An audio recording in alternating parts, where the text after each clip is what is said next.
Welcome to Tea Andy with the T. I'm your host, Teresa. I'm your co-host, Edwin. Viewer and listener discretion is advised. This episode contains discussion of sensitive topics that may be distressing for some audiences. Please take care while listening, and if these topics are triggering for you, we encourage you to prioritize your well-being. Have you ever thought about how reality can impact something fictional? Like a movie, a show? Yeah. Have you ever thought about that? Yeah. Have you actually? Yeah, like Twilight. Are you lying to me?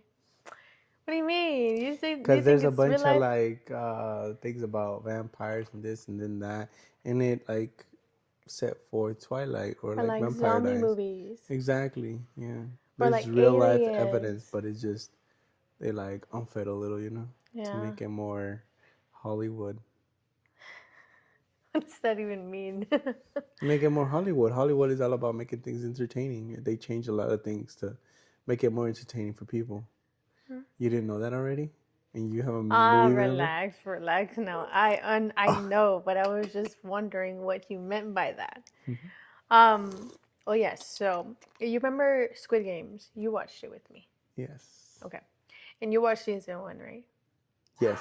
Okay, so have you ever thought of like how intense and crazy it is for someone or for the writers to think about a story like that? Yeah, it is. For the people that haven't watched it, how would you explain the show? It's very gruesome. It's really cool because they play on humans' greed, I guess you could say. Yeah. But how would you sum it up if you were to sum it up to somebody? If I were to sum it up to somebody, people in desperate desires, basically needing money, and they risk their life for the money that they need, and Yeah. So you're correct. I mean, that's basically it. It's contestants getting into a game that they are promised to win a bunch of money because most of them are vulnerable people that, or not even vulnerable, but like people that are in a desperate need and that are needing that extra cash to pay off their debt because of the situations, gambling, stuff like that, right? So they're really in a desperate need and they're needing that help. So this game, they're told that they will win a cash prize, but what they're not told is that they will die if they don't win these games. And these games are kid games, right? Yeah. So that to me is insane to even think about. Now, what if I told you that was something that actually happened in real life? Really?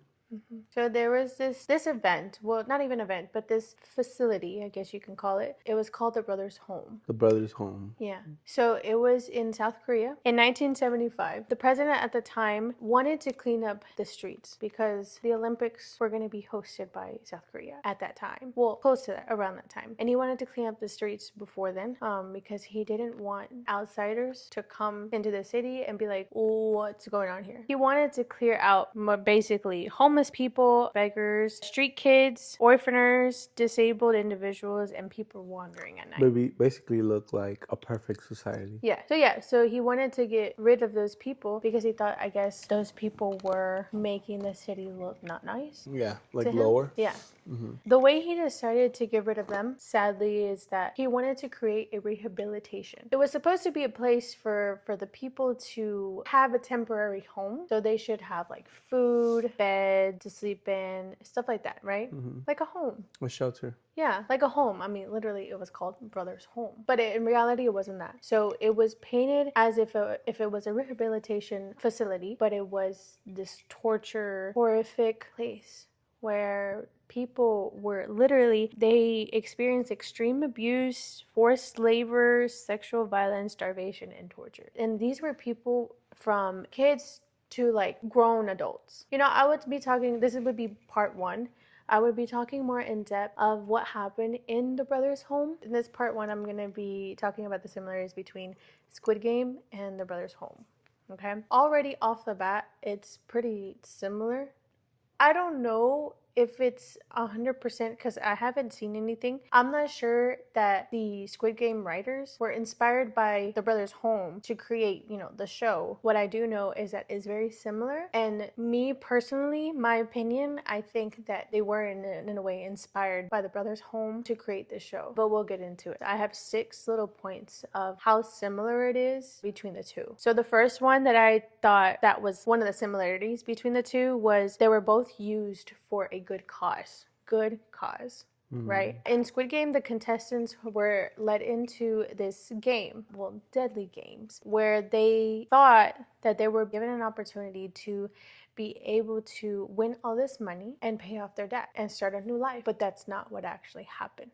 So that would be like the good cause that they were given. And then in the brothers' home, thousands of people and like homeless people, like even random people in the streets, and they were told and given this rehabilitation to where they're supposed to have like a home, a temporary home for a little bit during the Olympics.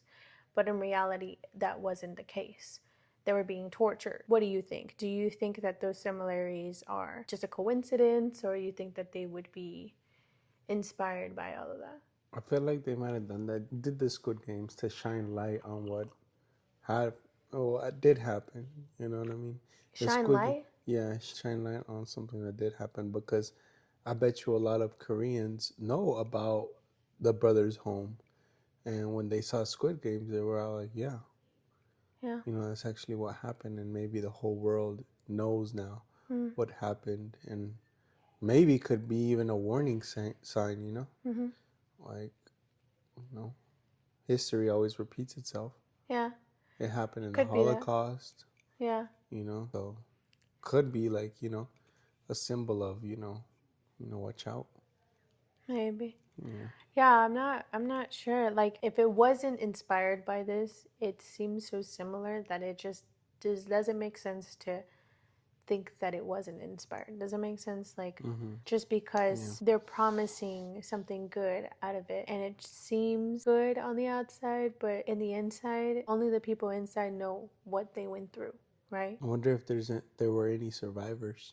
There were, but we'll talk about that in part 2. Yeah, there's just a few stories of their experience and how they coped with it. It was just torturing. It was a lot to cope with. And then having to now come back into the real world, it's a different change. It's traumatizing. But we'll talk about that in part 2. Yeah, so the next point that I wanted to target was they were targeting vulnerable people. So in Squid Games, the vulnerable people were the people that were in debt, right? They were only going for those people. And even in one of the clips in season 2, I don't know if you remember, but the guy that was recruiting the people to get into the games, there was this part where he went to homeless people and he offered them a bread and money or A a lottery lottery ticket. ticket, right? And even then, like, it just shows that he's only targeting the vulnerable people. Those are vulnerable people. Like, for him to give these 2 options to them, knowing that they want both, but now they have to choose one, right? And the fact that if they don't choose the right one, they don't get to choose the other one, right? So it shows that they're choosing those vulnerable people that want a better life, that want to change their life, that want to basically a restart or refresh. It's the same thing with the brothers' home. They were in the same situation where they were targeting vulnerable people. It was homeless, beggars, orphaners, and even, what was the other ones? I'm sorry, I lost a train of thought. Disabled individuals, like those people were targeted, and those people are the ones that are mostly in need and that are mostly vulnerable. That's sad. Yeah, so it's crazy to really think about that those are the people that they were targeting because they don't know how to defend themselves or they don't know what's right, right? And so all they think is like, oh, I just want a better life. And if I can get a temporary home, that's perfect, not knowing what they're about to get into. So yeah, so I think those are pretty similar, and I think that, my opinion, they could have used that vulnerability, or not the vulnerability, I'm sorry. They could have used that aspect of, the situation to kind of incorporate it in Squid Game, um, and make it seem more emotionally impacting. Do you think Yeah, that they could have used that, or that was one of the things that they took from the brothers' home? I think so. So yeah, so both cases, basically the victims didn't have any choice. Like they were just overpowered by these higher ups, basically. The third one I thought of was the hidden abuse and death. So in Squid Game, I mean, they didn't really tell them that if they don't win these games, they're gonna die, And so while they were doing these games, they started figuring out, oh, if I don't win, I could die. Like, and they don't tell you that in the beginning. They don't tell you that because if they knew that, they would not go in, right? Same thing with the brothers' home. They were told, or they were not even told, because they weren't really told that they were going to go to this place. But from the outside point of view, kind of were shown this rehabilitation as like if it was a school. Like they were just teaching these kids how to, like, learn and stuff like that. They even did little parades. So they made the community around them think that it was a really good place.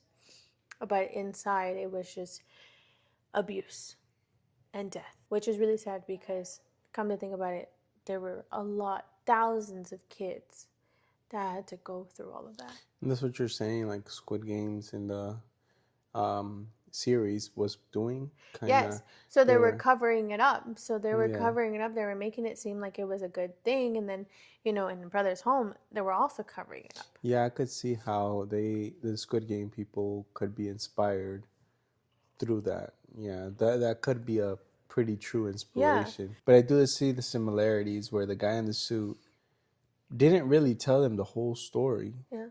and that's what happened in the brothers' home. They Yeah. didn't tell them the whole story.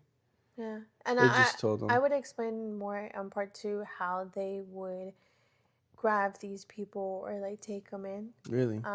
because they would pretend like they were police officers. So they would just, throw them in a van.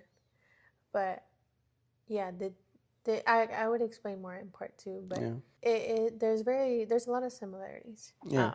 Number four, power and corruption. That's something that I kind of thought were similar between the two. So in Squid Games, the people that were behind the games were the VIP. Yeah. You remember in season one, they were the wealthy. Yeah. And they were basically kind of watching these people suffer and die, and play these games, as entertainment. They were not bothered by the torture Yeah. that the contestants had to go through. So similar to the brothers' home, the government kind of knew, and the president at the time kind of knew what was going on, but kind of drew a blind eye, and they didn't really do anything about it because they were like, oh, they're out of the way, at least, that's it. They're taken care of. Right. And so they're the higher up. They have power. Same thing with the VIP. They have power. They're the wealthy. So I think, to me, that was pretty similar to how they came up with the VIP, in Squid Game, because of how, like, the government and then the president. Because to me, I see the president as, the guy in the with the black. black mask. Yeah. Yeah. And then the government as in the wealthy, the Yeah. VIP, So that's how I see the similarities between the two. Yeah. I don't know what you think. Yeah, I do see. Because the government, I guess, found entertainment, or were happy, I guess, in a better word, not entertainment. They found favor or a benefit from removing these people. And in Squid Games, the wealthy took benefit from basically seeing these people kill each other. I guess they like the psychological aspect of it.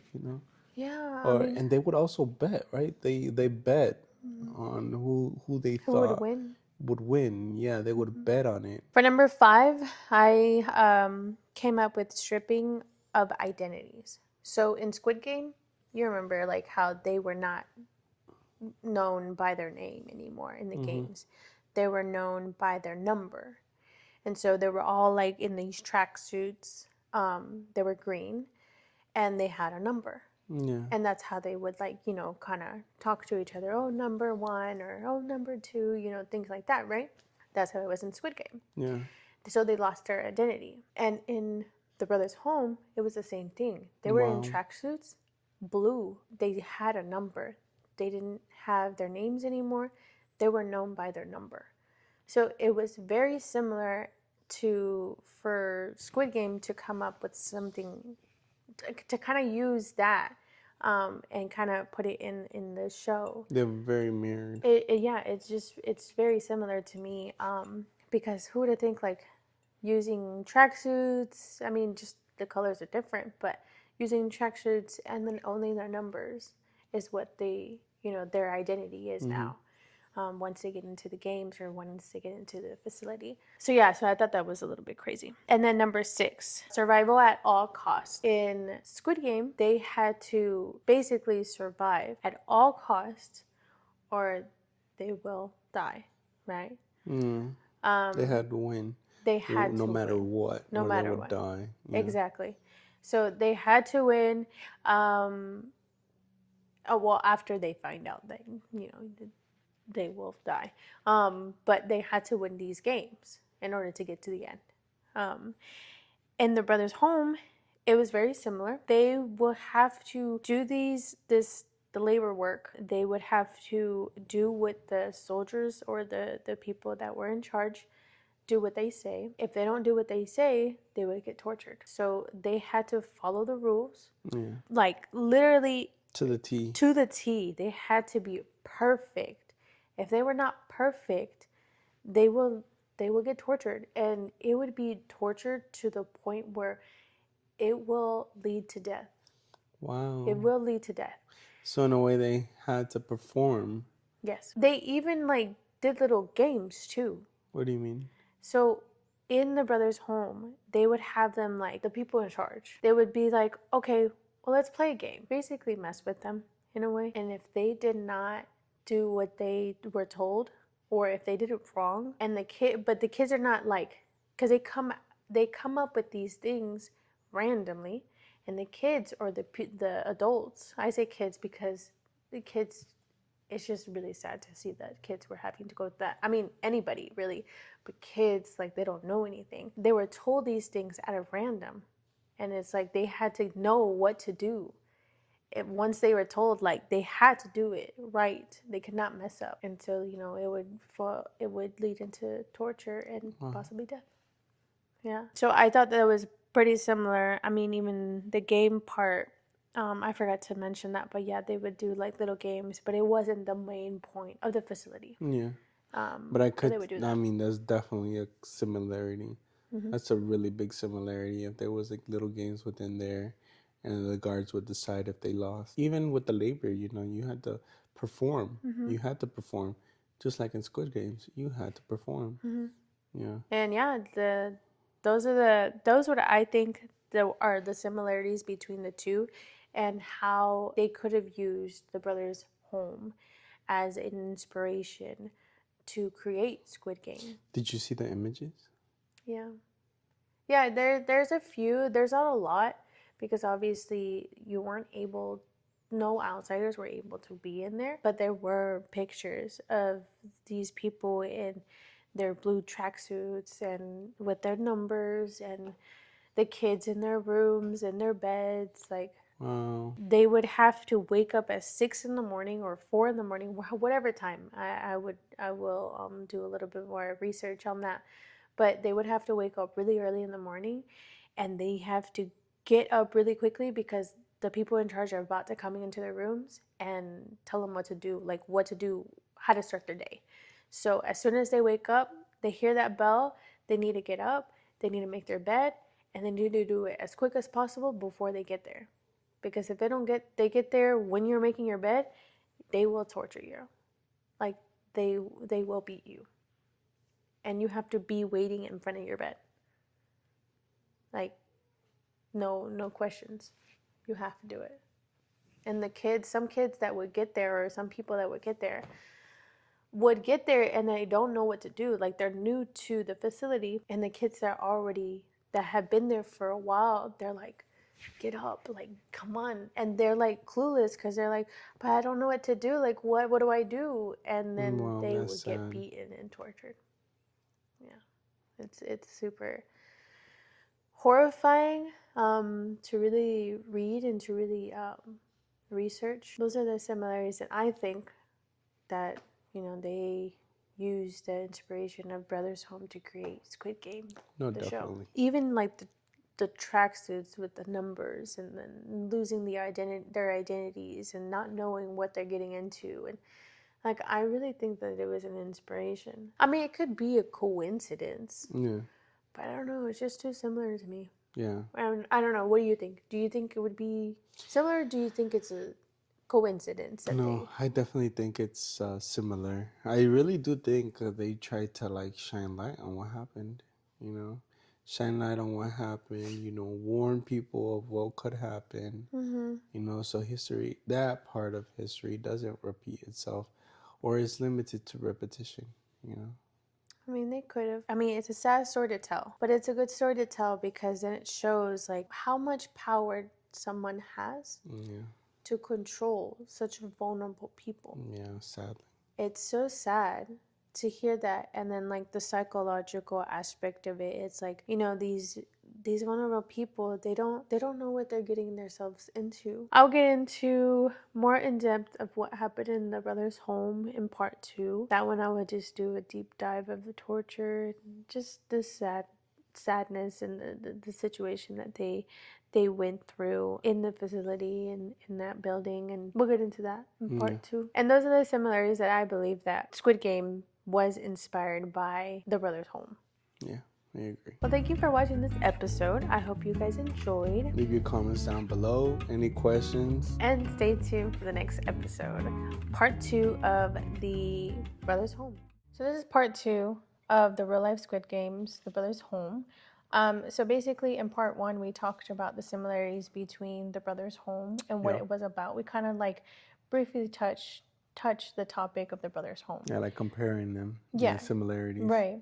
So the similarities that I kind of jotted down or pointed out in part 1, and if you haven't watched part 1, you can watch it because we're going to be talking about a little bit more about the brothers' home. The first one was more to like show the comparison between the two. Yeah, now it's more in depth. Yes. So in part 1, the 6 points that I kind of jotted down was used for quote unquote good cause. Yeah. Good cause. Good cause. Number 2, vulnerable people were targeted. Number 3, hidden abuse and death. Number 4, power and corruption. Number 5, stripping of identities.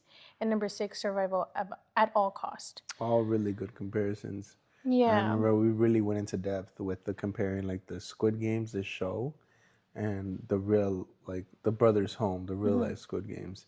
And there was a lot of comparisons between those 6 topics. And we both agreed that we believe that they were inspired by the brothers' home to create Squid Games. I'm going to be going in depth of what the brothers' home was and what went inside the brothers' home. Are you okay? Almost choked. My chest dangerous. So we're going to be talking about what happened in the brothers' home and what everybody went through while being in this facility. So in 1975, this facility was created, which was called the brothers' home. The reason why it was created, or for its creation, was because they were trying to, the government and then the dictator at that time was trying to clear out the streets because they wanted it to look better, quote unquote better, for the Olympics, for the people that were coming into the city. He just wanted to present it a little bit better. So they decided to do this thing where they wanted to clear out the whole street. The people that they wanted to clear out were homeless people, street kids, orphaners, disabled individuals, and even ordinary citizens. Street kids? Street kids, like kids that would just play around in the streets. They would just be wandering around. Basically, they were there at the wrong time, in the wrong place.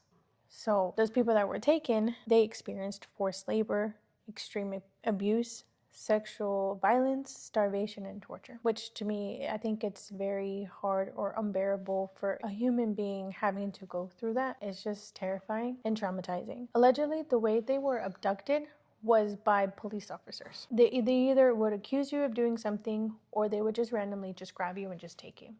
And they would put you in a truck, and then you will find yourself in the brother's home. They would put you in a tracksuit, and they would give you a number as your identity, and you no longer have an What identity. year was basically. this?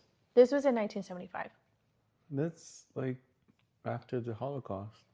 I don't remember when the Holocaust took place. Was like 19, if I'm not mistaken, like 40s to 45. Mm-hmm.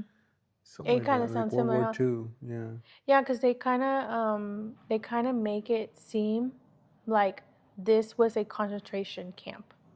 So the way it was portrayed, or the way it was like done, it was basically like a concentration camp. Mm-hmm. It's basically what the Holocaust kind of went through. Yeah. So they were randomly taken without even being able to contact their own families. So they just were taken and no explanation. You're done. Like, that's it. You can't do anything else. So there's one story in 1984. This guy named Han. And I'm sorry if I butcher these names. He was then 8 years old. He was in the city with his father and his sister. They were just wandering around the city because his father had to do a few errands. So he thought, okay, let me leave the kids at this police substation with a police officer so that I can just run a few errands real quick, and I'm gonna leave the kids there for like a few minutes, right? That's what he thought. And he thought that was going to be the safest place. The police station? Mm-hmm. The substation. Yeah, the police station. So he takes them there. As soon as he leaves the kids, there's a bus. It stops right in front of the substation where the kids were left off with the police officer, right? They were forced into this bus. The kids started freaking out, and supposedly the police officer that was with them gave the people that were coming off the bus a signal, and the kids were like, oh, my dad said that we were supposed to stay here, we're supposed to be here. As soon as they started yelling and saying stuff, the police officer would basically start beating them. The dad, thinking that it was the right decision to leave them there, now they're gone. Imagine you're thinking this police officer is supposed to be trusted. I'm not saying protecting you. I'm not saying police officers, you can't, you shouldn't feel protected by them, but it's just crazy, to think that, these police officers, you're supposed to feel like you're being protected, but you're just betrayed and you're beaten by them for yelling. That's terrible. So that's the one story. Then there's another story about, his name is Choi Sung-woo. He was 13 when he was abducted. He was going home from school. Police officer stops him and he tells him, hey, let me search your bag. He had a bread in his bag. He had it left over from his lunch. And he starts accusing him of stealing. The kid is like, no, I didn't steal it. This is from my lunch from school. And the way he starts getting him to admit that he stole it, he wanted him to tell him that he stole it. He basically started trying to burn his genitals. He took off his pants and he would put a lighter under his genitals to get him to say, you stole it, to get him to say yes. He thinking to himself, okay, if I just admit, he'll just let me go and I can just go home. And so he's like, yes, I stole it. I did. I'm sorry. And the police officer was like, okay, takes him to a truck and takes him to the brother's home. Takes him to the facility. And he's there for almost 5 years. And he went through very brutal experiences, even sexual and physical violence. Basically, it was like a prison life that he had to go through. And he was only 13 years old. And I don't know how people can be programmed to go through things do things like this. Mm-hmm. It's crazy. Yeah, I mean, it's, I don't know how people, yeah, like you said, I don't know how people can see human beings and torture them or be okay with, it going or them going through all of that. I'm not sure. But those are the two stories that I have of basically the experience of the abductions. Throughout the time in this facility, the people experienced forced labor.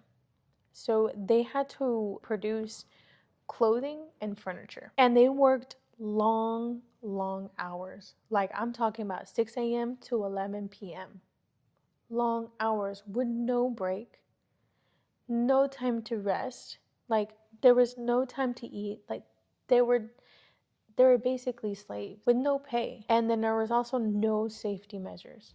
So if anything were to happen to them, they were not taken care of. The reason why they were making these products was because the leader of the facility were using it as a profit. So what he would do, he would have, the people make the stuff, the furniture and the clothing, and then he would sell them. And that's how he would make his money. That's how the leader of the facility became wealthy, because he was selling all these things, and that money went to him. It didn't even go to the facility. It went to himself. Allegedly. Is he still alive? I don't think so. I don't know. I'm not 100% sure, actually. He has to be like 70. I don't know how old he was at that time, but if he was like maybe in his 40s, I don't think he would be alive. So allegedly, the government was funding the brothers' home because it was supposed to be like a rehabilitation center. So for those type of facilities, the government is supposed to fund them. That's another way how the leader was getting this money and how he became wealthy. This is a legend. The way that he would use the money that he was getting, he would bribe the government or the people, the higher ups, into forcing them not to say anything, basically. In a way, the government knew about it, but drew a blind eye because of the bribing, allegedly. But that is something that people are speculating. They also had to go through physical and psychological abuse. So these beatings were literally every single day. Did you ever find out why they were doing this? Why they were doing beating them and stuff like that? The beatings? Yeah. Well, they wanted.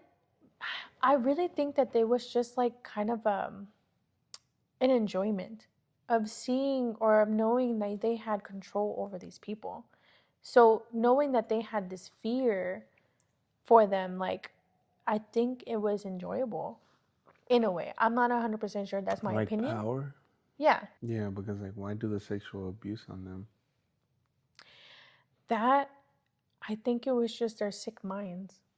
But why do they have such sick minds? I'm trying to like wrap my head around. Is it like because, I just don't know. I mean, was it after the time of the wars from the North Korea and South Korea? I don't know. Because maybe they had anger inside. But to do that to their own people? Those are their own people. Well, yeah, you have a big point. Yeah, people have these malicious thoughts and we don't really understand it. But I think it was just, I don't know, their minds and their mindset and what they're going through. And they thought, maybe it was better to just be able to control somebody else. I don't know. Do something like that. So yeah, so they would regularly get beatings. Even the smallest stuff, they would get beaten.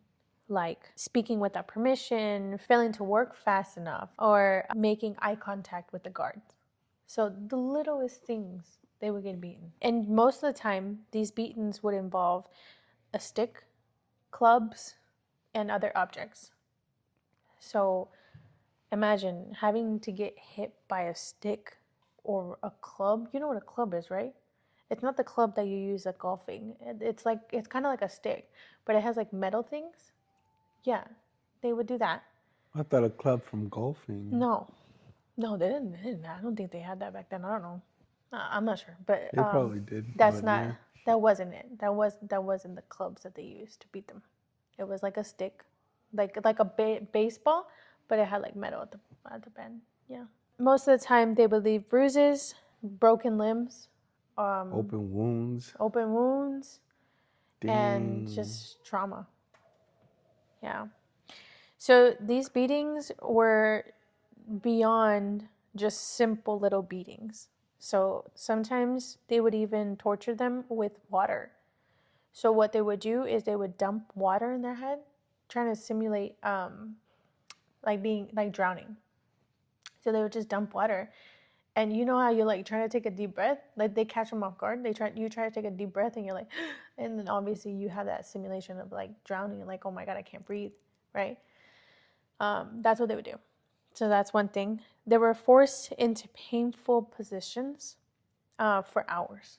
That's another way that they would kind of force this physical abuse. And another one was isolation and starvation. It's a lot. Psychologically, it's a lot. It was basically like you were walking on eggshells, not knowing when is your time to get beat, or when you're going to get beat, or if you're going to do something wrong, or if you're doing something wrong. You know, it was like that. And it was just traumatizing. It was just a lot. But these people will also go through sexual violence. So they mostly targeted the most vulnerable people.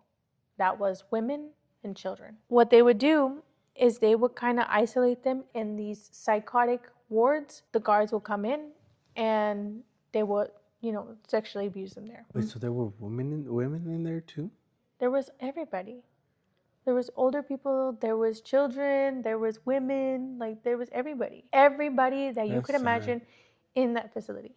It's very sad. Doesn't matter gender, age. I hope there's nothing like that going on in this world. Yeah, it was a lot. It was raining when I was researching it because it was just me as a normal human being thinking about the things that they will go through.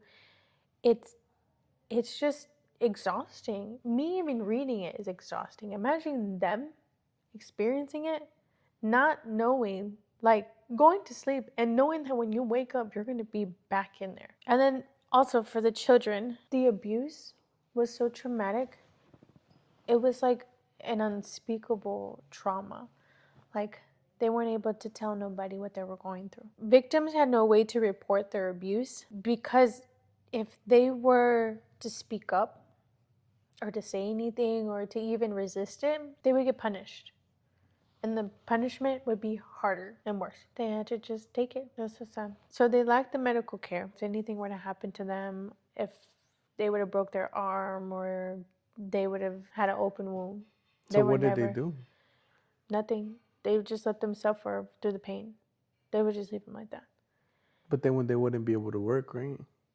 I mean, they had to. They had to suck it up. They had to work through that? They had to work through the pain. And if they were given medication, it was a psychotic medication, so a psychotic drug meant to treat severe mentally ill people. But they would give these people, even if they weren't having like mental illness, they would give them the medication to control them. So allegedly, they were given these medications and it would cause them to have confusion and extreme drowsiness. But the evidence that they have against that was that they were having a lot of the psychotic transferred into the facility, too much for even a hospital to have. Like it was just a lot. Between 1975 to 1988, it was confirmed that 657 people had died in the facility. How many? 657. Dang. It could be higher, and the reasons of their deaths were mostly severe physical abuse, starvation and malnutrition, medical neglect, and forced labor. They would bury the people in the facility ground, or they will bury them in unmarked graveyards. They will also cremate them, erasing any documentation. There was really nothing, basically no proof that they had died. The crazy thing is that they didn't want to kill these people, but that many people died from a consequence of that. I mean, I don't know if they didn't want to, but I mean, what they were doing was causing that, and I think they knew that. Yeah. I think they knew what they were doing was causing that abuse. I mean, they would try to hide it. So the fact that they were trying to hide these bodies, try not to show that they were killing these people. What they will also do is they will sell the bodies to medical institutions, allegedly. They would basically turn these bodies into another way of profit. Wait, wasn't that what they did in Squid Games? Mm-hmm. That's crazy. Yeah, but that's alleged. We're not 100% sure if that is true. It makes sense. It's a big market. It's a really, really big market. Yeah, because I mean, a lot of bodies were not found, and things like that could have been done. Many recall performing Christian-like plays for the visitors, acting like if they were this rehabilitation, where they were helping the kids and they were like engaging with the visitors and stuff like that, making it seem like it's a good place for them. But it was just another cover-up for the real terror that they were going through. It was also revealed that international adoption was also being done. So what that means is that they would give these kids, basically give them for adoption. Yeah. Without their families knowing. But it was usually to the US or Europe. Usually the children grew up with not knowing their own identities, with not knowing, their where they family, came from. where they came from. Some even wondered why their parents chose to give them up for adoption, not knowing that they never did. Is there any record of them? So that's another thing. So it was really hard for them to reconnect with the parents because their documents and everything were destroyed. So there's really no records. So it was really hard for them to even find their own families. Eventually, they were able to get rid of the brothers' home. There's a few pictures of the people in there and a few pictures of the facility and how it looked inside. And it's so creepy because it did look like the Squid Game. Squid Games, and that's something that I didn't bring up in the similarities in part 1.